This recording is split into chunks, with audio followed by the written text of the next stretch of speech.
The sun hung high over Montana's Glacier National Park, its rays piercing the dense canopy of pine trees.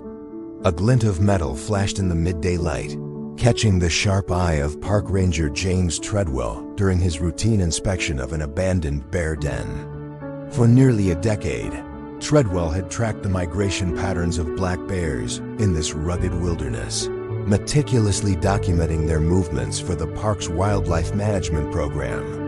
This particular den, emptied after the spring thaw, was littered with the usual debris: animal bones, clumps of plant matter, and tufts of old fur.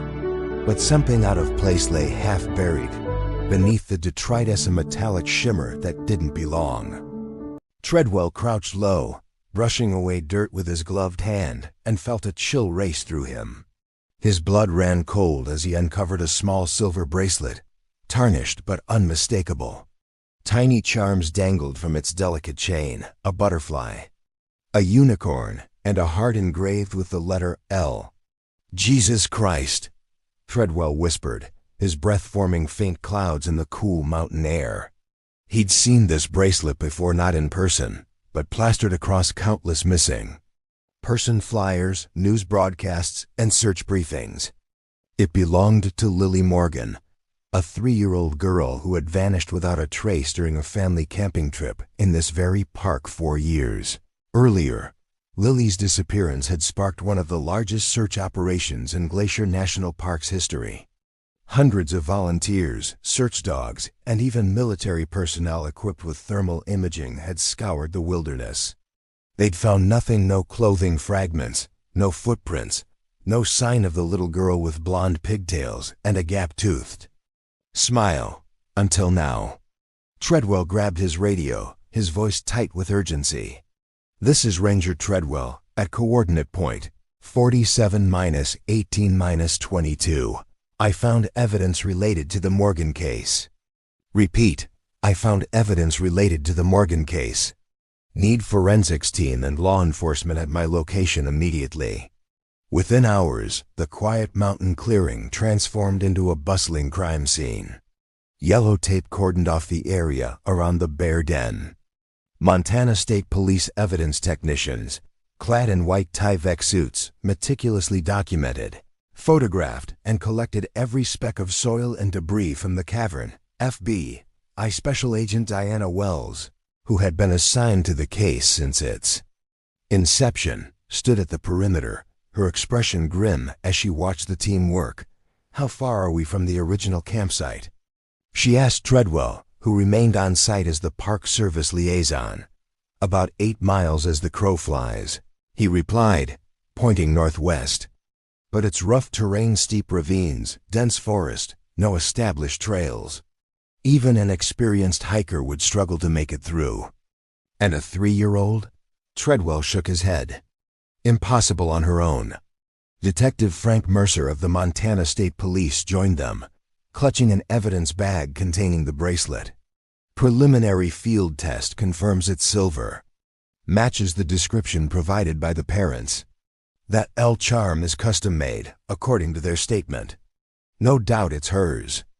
Agent Wells nodded, her dark eyes scanning the surrounding forest. "The question is, how did it get here? Bears don't collect jewelry." "They do collect food," Mercer said quietly. The implication hung heavy in the mountain air. Bears were opportunistic predators and scavengers. The thought that little Lily Morgan might have fallen victim to one was both tragic and disturbingly plausible. "We need to notify the parents," Wells said finally, "and keep this out of the media until we've conducted a thorough examination of the den and surrounding area. If there are remains—" She didn't finish the sentence. She didn't need to dot in their modest Missoula home. Karen Morgan's hands trembled as she cradled the evidence bag containing her daughter's bracelet. Her husband, David, stood beside her, one hand on her shoulder, his face a mask of controlled grief. "I put this on her that morning," Karen whispered. "It was a gift from her grandmother for her 3rd birthday. She loved those charms, especially the butterfly. She'd make it fly on her wrist." Agent Wells watched the couple carefully. After 4 years of investigating Lily's disappearance, she had come to know the Morgans well, their pain, their resilience, and the strain that the loss of their only child had placed on their marriage. They had separated briefly during the 2nd year, reuniting after 6 months of counseling, determined to face their grief together. Mrs. Morgan, Mr. Morgan, Wells began gently, I need to ask you again about that day. I know you've told the story dozens of times, but sometimes, with new evidence, previously forgotten details might surface. David Morgan nodded grimly. We understand. Whatever helps find our daughter. Karen took a deep breath and began the familiar recitation. We arrived at the campground around noon on June 12th. It was a Saturday. The weather was perfect sunny, about 75 degrees. We set up our tent at the Pine Valley site, had lunch, and then decided to hike one of the shorter trails nearby. Lily was excited, David added. She'd been talking about seeing bears and wolves for weeks before the trip. We told her those animals were shy and that she probably wouldn't see any, but she should tell us right away if she did. After dinner, we roasted marshmallows, told stories, Karen continued. Lily fell asleep in my lap around 8:30. We put her in the tent in her sleeping bag between us and went to sleep ourselves around 10 o'clock. Her voice faltered slightly. When I woke up at 6:15 the next morning, she was gone. The tent flap was unzipped. I assumed David had gotten up with her, but he was still asleep beside me. David's grip on her shoulder tightened. We searched the immediate area, calling her name. Then we ran to the campground host, who contacted park rangers. By noon, there were 50 people searching. By evening, hundreds. Did you notice anything unusual during the night? Wells asked. Any sounds, movements, anything that might have woken you briefly? Karen shook her head, but then paused. I remember. I thought it was a dream at the time, but I remember hearing Lily giggle very softly, like she was trying to be quiet. In my dream, I told her to go back to sleep. What time would that have been? I don't know. Late. The fire had died down completely. And you're certain the tent flap was secure when you went to sleep? Positive, David replied. I always double-check. I'm a stickler about keeping wildlife out. What about Lily? Did she know how to unzip the tent? Karen nodded. She'd learned that summer. We'd practiced in the backyard a few times. She was very proud of being able to do it herself. Agent Wells made notes, though she already knew most of these details from previous interviews. And there were no unusual people around the campground. No one who paid special attention to Lily. No, David said firmly. There was a retired couple at the next site, the Hendersons. They've been cleared. A group of college students about 5 sites down, all accounted for during the search. The campground was less than half full that weekend. What about wild animals? Did you see any signs of bears or other predators in the area? Karen's face paled at the implication. Nothing. Are you saying, do you think a bear took her from our tent? We're exploring all possibilities, Mrs. Morgan, Wells said carefully. The bracelet was found in what was clearly a bear den, but that doesn't necessarily mean. Oh God, Karen moaned, doubling over as if in physical pain. Karen? David knelt beside his wife, holding her as she sobbed. I'm very sorry, Wells said, rising from her seat. I know this is difficult. We'll continue to investigate and keep you informed of any developments. As she left the Morgan home, Wells paused on the front porch. Something about the case had always nagged at her, some detail that didn't quite fit. The discovery of the bracelet in the bear den offered a tragic but plausible explanation for Lily's disappearance. Yet her instincts, honed by 15 years with the FBI, told her the truth was more complicated. Her phone rang, displaying Detective Mercer's number. Wells, she answered, we've completed the preliminary examination of the den site. Mercer reported without preamble. No human remains found, not even bone fragments or teeth, which would have survived even if Well, you know. So no evidence that the bear harmed the child. None we can detect. But there's more. Forensics found traces of synthetic fabric caught on a root inside the den. Labs rushing the analysis, but it appears to be consistent with the material from a child's backpack. Wells frowned.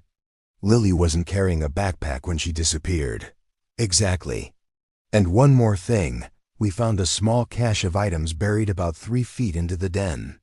Looks like the bear was collecting shiny objects.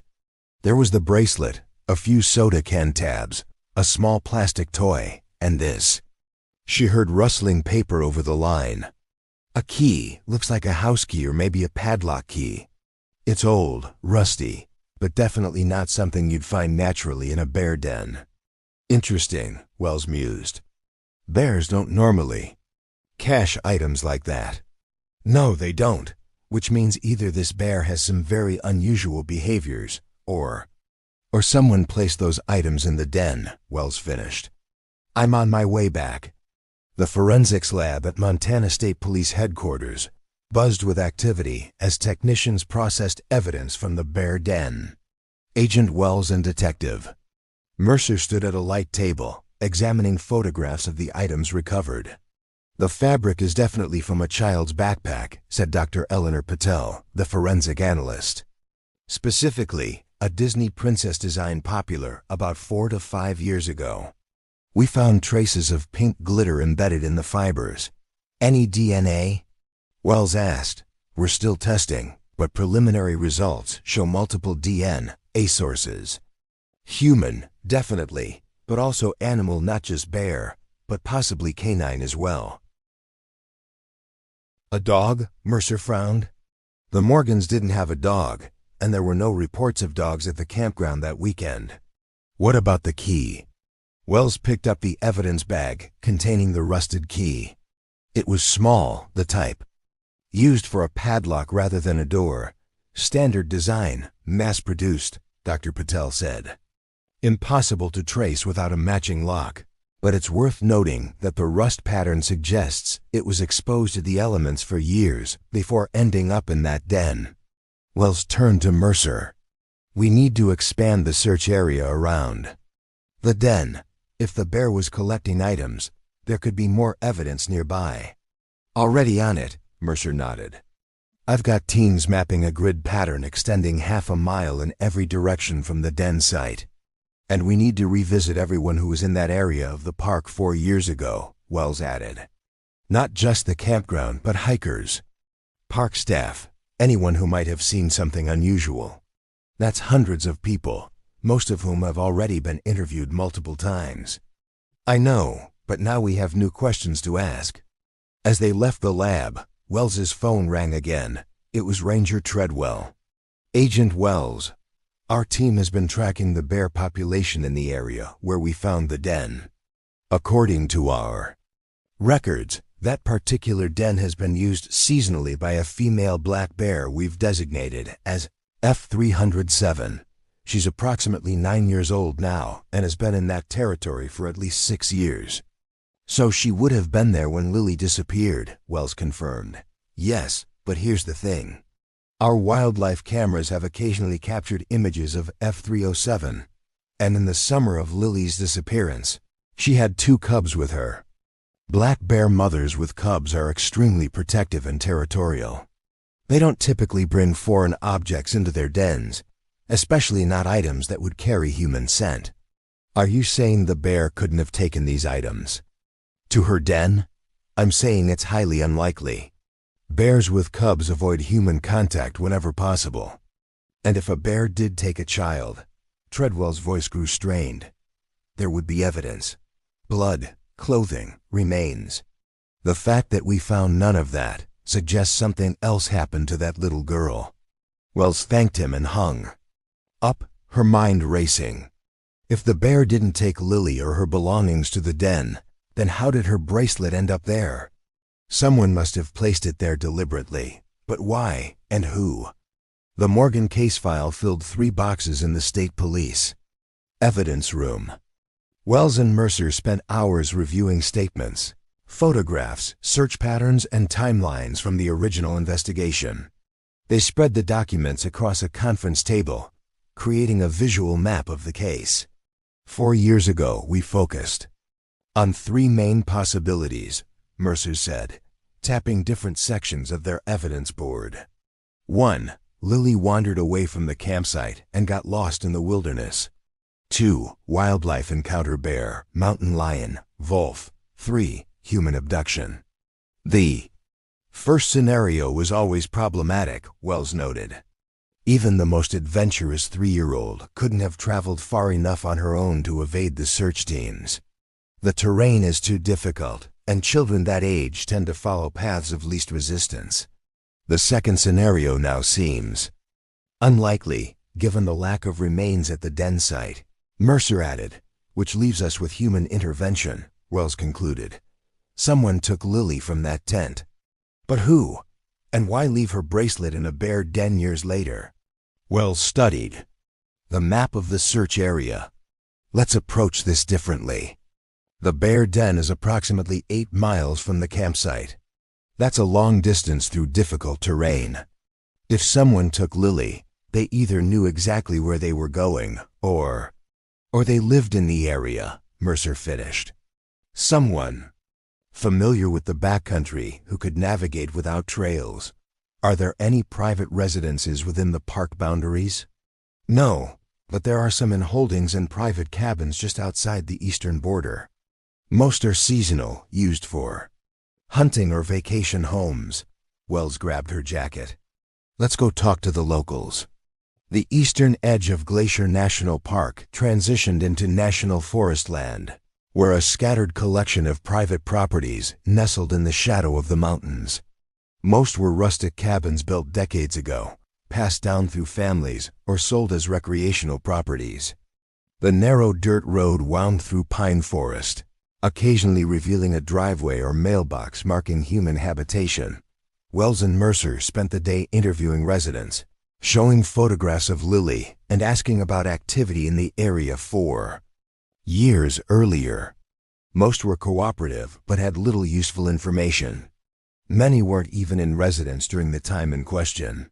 As the afternoon waned, they approached the last property on their list, a weathered cabin set back from the road, nearly invisible among the trees. The mailbox read Peterson in faded letters. According to county records, this property belongs to a James Peterson, Mercer said, consulting his notes. Purchased 12 years ago, full-time resident, not seasonal. They parked at the end of the long driveway and approached on foot. The cabin appeared well-maintained despite its age, with a neat woodpile stacked along one wall and smoke curling from the chimney. A battered green pickup truck sat nearby. The curtains were drawn across all visible windows. Wells knocked firmly on the front door. No response. She knocked again, louder. Mr. Peterson, FBI and Montana State Police. We'd like to ask you a few questions. Movement sounded from within the scrape of a chair. Footsteps approaching. The door opened a few inches, secured by a chain. A man's face appeared in the gap, mid-60s, weathered skin, gray beard, weary eyes. What's this about? His voice was rough, as if rarely used. Wells held up her credentials. I'm Special Agent Diana Wells with the FBI, and this is Detective Frank Mercer with the Montana State Police. We're investigating a missing person case, and would appreciate a few minutes of your time. Don't know nothing about any missing persons, Peterson replied, making no move to undo the chain. It's regarding a child who disappeared from a campground in the park 4 years ago. Lily Morgan, age 3. We're speaking with all residents in the area. Peterson's expression remained impassive. I remember hearing about that terrible thing, but I can't help you.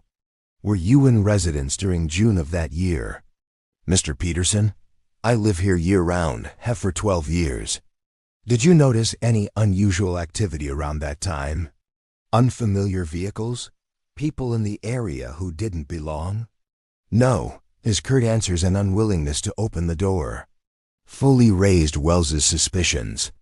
Mr. Peterson, we're conducting a federal investigation. Your cooperation would be greatly appreciated. Peterson sighed, then closed the door to undo the chain. When he reopened it, Wells immediately noted his stiff posture and the way his eyes darted past them to scan the driveway. Come in then. But I don't have much time. Need to finish some chores before dark. The cabin's interior was Spartan but clean. A wood stove dominated the main room, surrounded by simple furniture. A worn armchair, a small dining table with 2 chairs, and bookshelves filled with worn paperbacks. The walls were decorated with landscape photographs, presumably taken in the surrounding wilderness. You live alone, Mr. Peterson? Mercer Cursor asked, noting the single coffee mug on the counter. Yes, since my wife passed 11 years ago. I'm sorry for your loss, Wells said. What do you do for a living? Retired now. Used to work forestry. These days I mostly keep to myself. Do some wildlife photography. He gestured to the photographs on the walls. These are impressive. Wells commented, moving closer to examine them. Most were typical nature shots, mountains, lakes, wild animals in their natural habitats. But one caught her attention. A black bear with 2 cubs, photographed from a respectful distance. Is this F307? She asked, using the designation. The park rangers had given the bear. Peterson's eyebrows rose slightly. You know about her? We've recently found evidence related to the Morgan case in her den. Something flickered across Peterson's face, concern, perhaps, or fear. It vanished so quickly Wells almost thought she'd imagined it. What kind of evidence? He asked. A bracelet belonging to the missing girl, along with other items. That suggests human intervention. Peterson turned away, moving to the wood stove to add another log, though the cabin was already comfortably warm. Bears pick up all sorts of things. Doesn't mean anything. This particular bear had cubs at the time Lily disappeared, Wells pressed. According to wildlife experts, she would have avoided human contact, not sought it out. Experts don't know everything. Mr. Peterson, do you own any locks? Padlocks, specifically? He stiffened almost imperceptibly. What kind of question is that? Of course I do. Got a shed out back, storage unit, in town. We found a key in the bear den along with the bracelet. A key that had been exposed to the elements for some time before ending up there. Peterson turned to face them, his expression now openly hostile. Sounds like you're implying something, Agent Wells. If you've got questions to ask them directly. Where were you on the night of June 12th, 4 years ago? Here. Where I always am. Can anyone verify that? I told you, I live alone. Mercer had been quietly examining the cabin while Wells questioned Peterson. Now he spoke up. Those are some serious locks on your basement door, Mr. Peterson. Mind if we take a look down there? Peterson's face darkened. Yes, I mind. That's my private space. You want to see it? Get a warrant. Wells nodded slowly. We'll do that, Mr. Peterson. In the meantime, please don't leave the area. We may have additional questions. As they walked back to their vehicle, Wells spoke quietly to Mercer. Did you see his reaction when I mentioned the bear with cubs? And again with the key? Yeah, and those basement locks are excessive for a cabin in the middle of nowhere. 3 deadbolts plus a padlock hasp. Let's run a background check on James Peterson. Something doesn't feel right. Back at the field office, Wells reviewed Peterson's background while Mercer worked on obtaining a search warrant for the cabin. What she found troubled her deeply. James Peterson wasn't his real name. He was born James Peterson with an E, and had changed the spelling slightly when he moved to Montana 12 years ago, not enough to trigger identity flags, but sufficient to complicate background searches. Before that, he had lived in Wyoming, where he had worked as a wilderness guide and search and rescue volunteer. Most disturbing was a 22-year-old case from Yellowstone National Park. A 5-year-old boy had disappeared during a family camping trip, bearing striking similarities to Lily's case. The child had vanished overnight from a tent he shared with his parents. Peterson, then Peterson, had been one of the search volunteers. The boy was never found. No charges were filed, no official suspicion directed at Peterson, but the case notes mentioned that he had been exceptionally dedicated to the search, often venturing into areas alone beyond the established search grid. Wells called the retired ranger who had coordinated that search, now living in Colorado. "Peterson, yeah, I remember him," the former ranger said. Odd duck. Kept to himself mostly, but knew the backcountry better than anyone. "Why do you ask?" "We're investigating a similar disappearance in Glacier. Peterson now lives near the park." A long pause. "You know, there was something that always bothered me about him. After we called off the search, when most volunteers had gone home, Peterson kept coming back. Said he couldn't rest until the boy was found. Admirable, except he seemed almost obsessed, like he had a personal stake in it." "Was he ever considered a suspect?" "Not officially, no evidence. But between us, I never felt right about him. Something in his eyes when he talked about the missing boy. It wasn't normal concern, it was something else. Something possessive." After hanging up, Wells found Mercer reviewing the preliminary search warrant paperwork. "We need to move quickly," she told him, sharing what she'd learned. "Peterson has a connection to a similar case, and I'm concerned about those basement locks." "The warrant will take at least until morning," Mercer said. "Judge Harmon is thorough. Won't sign off without reviewing all the evidence." "We don't have until morning," Wells insisted. "If Peterson suspects we're onto him, he could destroy evidence or flee. He's had 4 years to cover his tracks. We can't give him another night." "What are you suggesting?" "We need to establish probable cause for an emergency entry. If we had reason to believe someone was in danger inside that cabin, like a 911 call reporting screams or suspicious activity." Wells nodded grimly. "Exactly like that." Darkness had fallen over the forest when 4 police vehicles approached Peterson's cabin with their lights off. They parked a quarter-mile away, and the team Wells, Mercer, 2 state troopers, and a tactical officer proceeded on foot. The dispatcher had received an anonymous call reporting strange noises and lights at the Peterson property, providing the legal justification for their approach. The cabin was dark except for a faint glow from what appeared to be the basement windows, narrow slits at ground level, heavily curtained. The green pickup truck remained parked where they had seen it earlier. "He's home," Mercer whispered. "Approach from all sides. Secure the perimeter first. If he runs, we take him down outside." The team moved into position. Wells and Mercer took the front while the others covered the rear and sides of the cabin. At Mercer's signal, Wells pounded on the door. "James Peterson, this is the FBI. We need you to open the door immediately." Silence from within. Wells knocked again, harder. "Mr. Peterson, open the door now." Still no response. Wells nodded to Mercer, who spoke into his radio. "All units, subject is not responding. Prepare for entry." The tactical officer moved forward with a battering ram. One powerful swing, and the doorframe splintered. They moved in quickly, weapons drawn, flashlights illuminating the dark interior. "Clear," Wells called from the main room. "Kitchen clear," one of the troopers reported. "Bedroom clear," another added. The cabin appeared empty, though. The wood stove was still warm, indicating Peterson had been there recently. Wells noticed a half-empty coffee mug on the counter and touched it. Still warm. "He can't have gotten far," she said.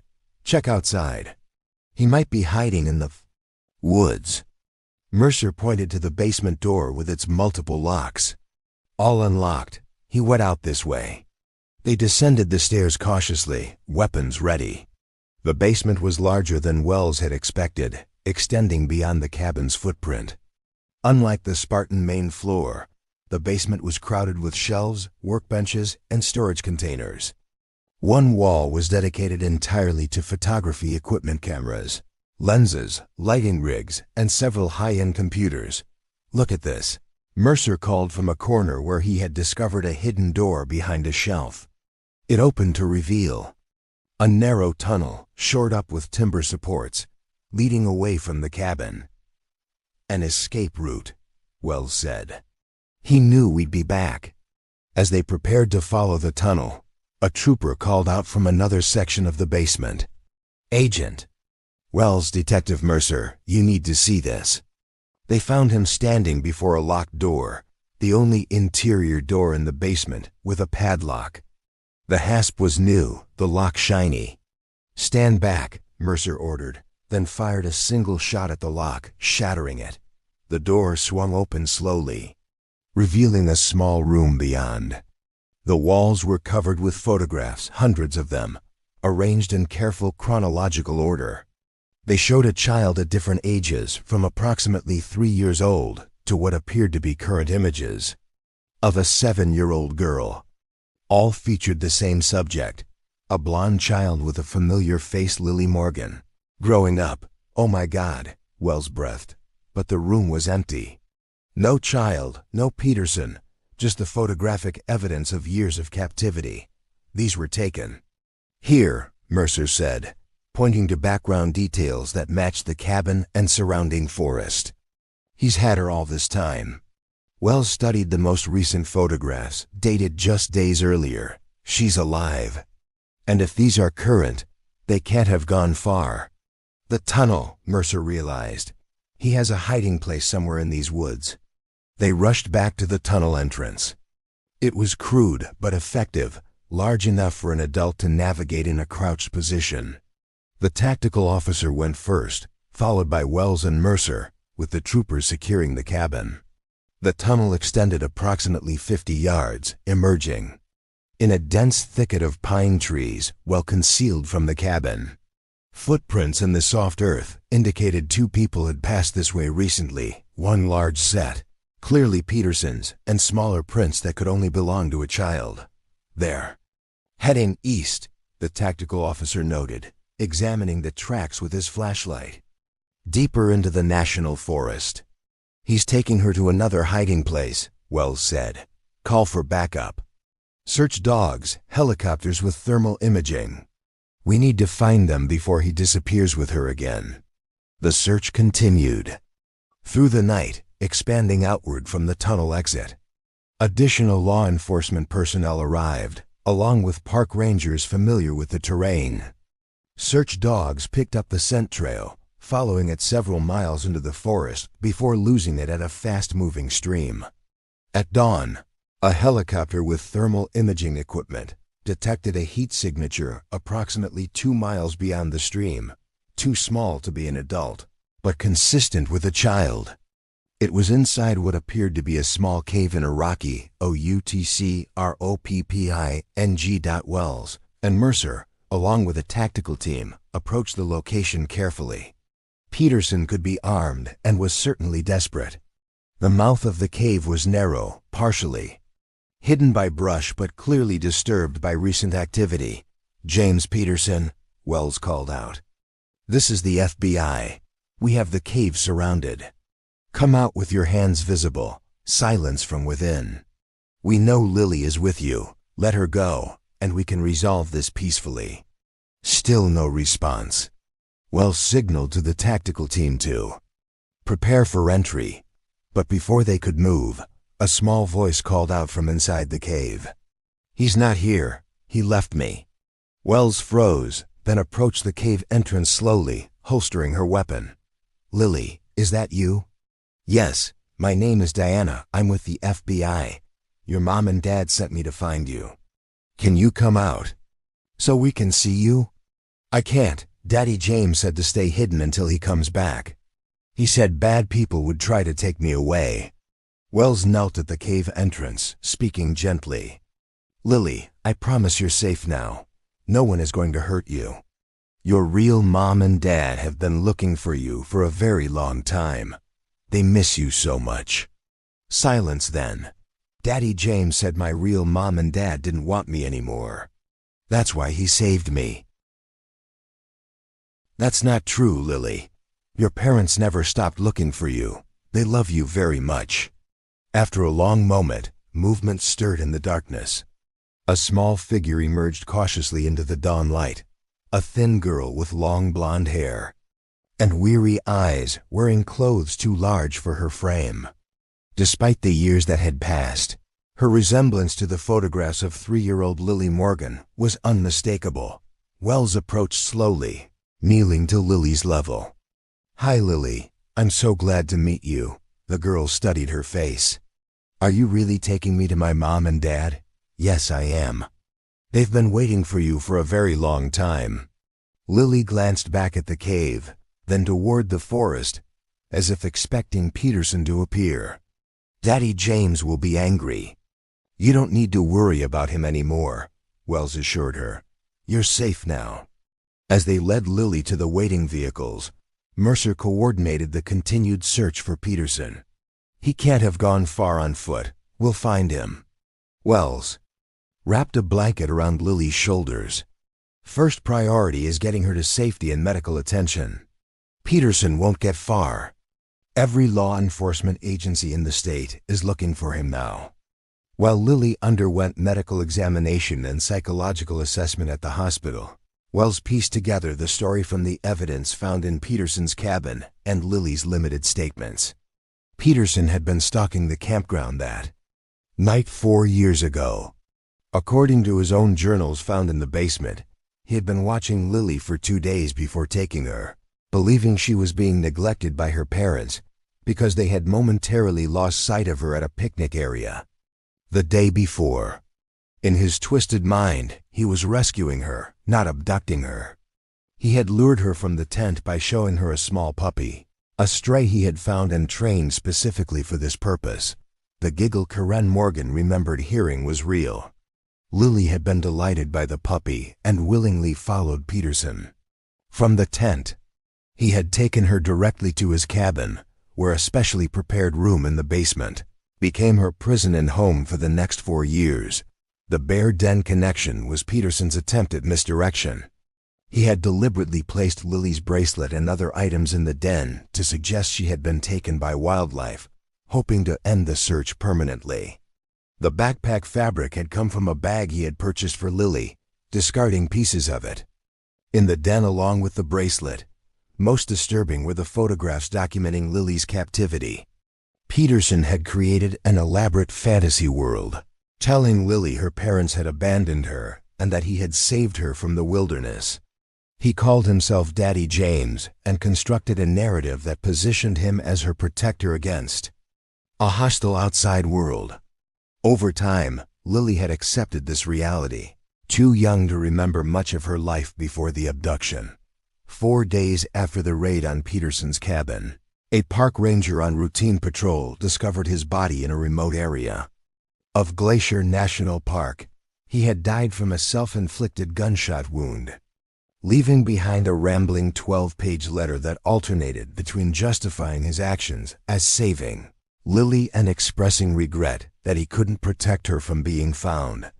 Karen and David Morgan approached the hospital room slowly, their faces a complex mixture of joy, anxiety, and heartbreak. Behind the door waited their daughter, no longer the toddler they had lost, but a 7-year-old who had spent more of her life with her abductor than with them. "She's been told you're coming," Wells explained gently. "Dr. Bennett has prepared her as much as possible, but this will be difficult. She has fragments of memories from before, but Peterson systematically replaced them with his own narrative. She may not recognize you immediately." Karen nodded, tears already streaming down her face. "We understand. We've been working with the child psychologist. We know this is just the beginning." "She's physically healthy," Wells continued. "No signs of sexual abuse, thankfully. Peterson seems to have been fixated on being a father figure rather than something worse. But the psychological trauma is significant. It will take time and professional help for her to adjust." "We have all the time in the world," David said firmly. "We've waited 4 years to find her. We'll wait however long it takes to help her heal." They entered the room together. Lily sat on the bed, wearing new clothes provided by the hospital, her blonde hair freshly washed and brushed. She looked up as they entered, her expression guarded, uncertain. "Lily," Karen said, "it's Mom and Dad." Lily studied their faces with an intensity beyond her years. I think I remember your voice. You used to sing to me." Karen nodded, unable to speak through her tears. "You are my sunshine," Lily said softly. "That was the song." "Yes," Karen managed, "every night before bed." Lily's gaze shifted to David. "You had a beard before, a red one." "I did," David confirmed, touching his now clean-shaven face. "I grew it when we went camping. Your mom said it made me look like a lumberjack." Something flickered in Lily's eyes, recognition perhaps, or the stirring of a long-buried memory. She didn't smile, but her posture relaxed slightly.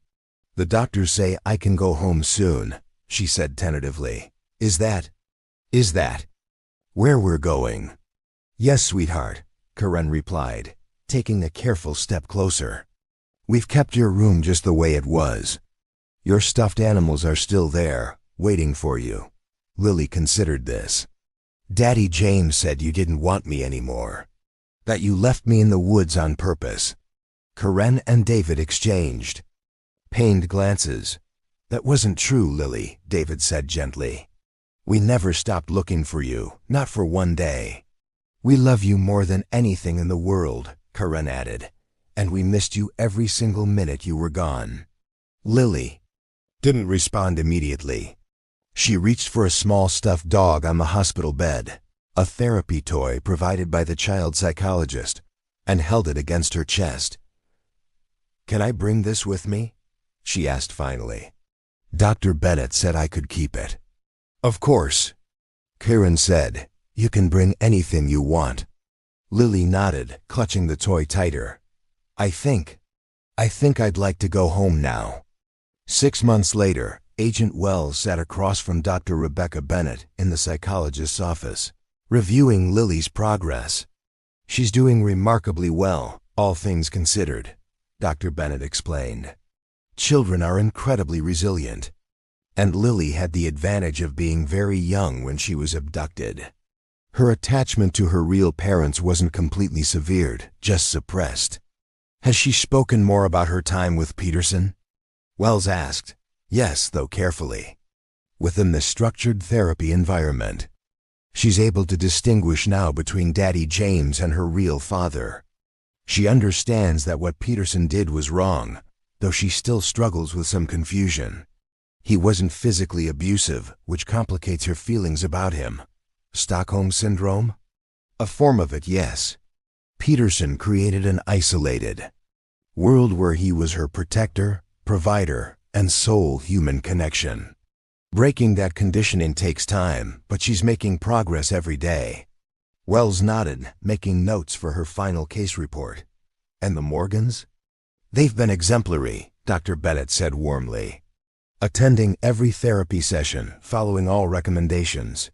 They've created a stable, supportive environment while respecting Lily's need to process her trauma at her own pace. The family therapy sessions have been particularly effective." "Does Lily understand what happened to Peterson?" "We've explained it in age-appropriate terms. She knows he died and can't take her again, which has helped her feel secure. She had nightmares initially, fears that he would return for her, but those have diminished significantly." "Does she still ask about the puppy?" Dr. Bennett sighed. "Yes, the puppy was Peterson's most effective manipulation tool. He used it to lure her from the tent, then kept it as a companion for her during the first year. When it grew too large and energetic for the basement, he got rid of it, told Lily it ran away. She still talks about finding it someday." Wells made a final note, then closed her folder. "Thank you, Doctor. This will help complete our case file. Is there anything else you think I should know?" Dr. Bennett considered the question. "Just that cases like this are exceedingly rare. The combination of factors, Peterson's psychological profile, his isolation, his previous connection to a similar case, created a perfect storm. Most missing children cases don't end this way. You mean with the child found alive after years of captivity? Exactly. It's almost unprecedented. Wells stood to leave. One more question. Do you think Lily will ever fully recover from this experience? Fully recover isn't quite the right framework, Dr. Bennett said thoughtfully. Lily will never be the person she would have been without this trauma. But that doesn't mean she can't lead a healthy, happy life. With continued support and therapy, I believe she integrate this experience into her life story rather than being defined by it. Children have an extraordinary capacity to heal. 1 year after Lily's rescue, Wells received an envelope in the mail. Inside was a crayon drawing showing 4 figures: a man, a woman, a little girl, and a golden retriever puppy. At the bottom, in careful child's handwriting, were the words, "Thank you for finding me. Love, Lily Morgan." Attached was a brief note from Karine and David. "Thought you'd like to know that Lily is thriving in 2nd grade. She still has therapy twice a week, but the nightmares are rare now. Last month, we adopted a golden retriever puppy from the local shelter. Lily named him Scout. She says he helps her feel brave. We can never thank you enough for bringing our daughter home." Wells pinned the drawing to her office bulletin board, a rare personal touch in her otherwise strictly professional space. It served as a reminder that even in the darkest cases, light could sometimes prevail. Ranger Treadwell's discovery in that bear den had led not just to Lily's rescue, but to a re-examination of the Yellowstone case from 22 years earlier. Though that child was never found, investigators uncovered evidence suggesting Peterson had indeed been involved. Photographs in his cabin showing a young boy who matched the missing child's description. The case remained open, another family still waiting for answers. For Wells, the Morgan case represented both the terrible depths of human depravity and the remarkable resilience of the human spirit. A small silver bracelet, discovered by chance in an abandoned bear den, had unraveled a 4-year mystery and returned a child to her family. In her line of work, such outcomes were vanishingly rare. As she prepared to leave for her next assignment, Wells took one last look at Lily's drawing. The little girl with the golden retriever had found her way home. Sometimes that was enough. Deep in the archives of the FBI's Behavioral Analysis Unit, the case file on James Peterson joined others, documenting similar predators, individuals who abducted children not for sexual gratification, but out of a distorted desire to create a family. Peterson had lost his own daughter in a custody battle following his divorce, prompting a psychological break that eventually led him to replace her by taking other children. His detailed journals, recovered from the cabin, revealed a man who had convinced himself he was rescuing neglected children rather than abducting them. The elaborate fantasy world he created, positioning himself as a savior rather than a kidnapper, allowed him to justify his actions to himself while inflicting immeasurable suffering on the families of his victims. Lily Morgan's case became required study for FBI agents specializing in child abduction. Her rescue after 4 years of captivity was cited as reason to never abandon hope, to pursue every lead, no matter how cold the case might seem. The bear den discovery served as a stark reminder that sometimes the breakthrough evidence appears in the most unexpected places. And in a quiet neighborhood in Missoula, Montana, a little girl named Lily continued the long journey of reclaiming her life, one day at a time. With loving parents who had never stopped searching, and a puppy named Scout, who helped her feel brave enough to face each new challenge. The bracelet that had led to her rescue now rested in an evidence box, its purpose served. But its legacy lived on in Lily herself, a child lost and found, broken but healing, forever changed but not defeated by what she had endured.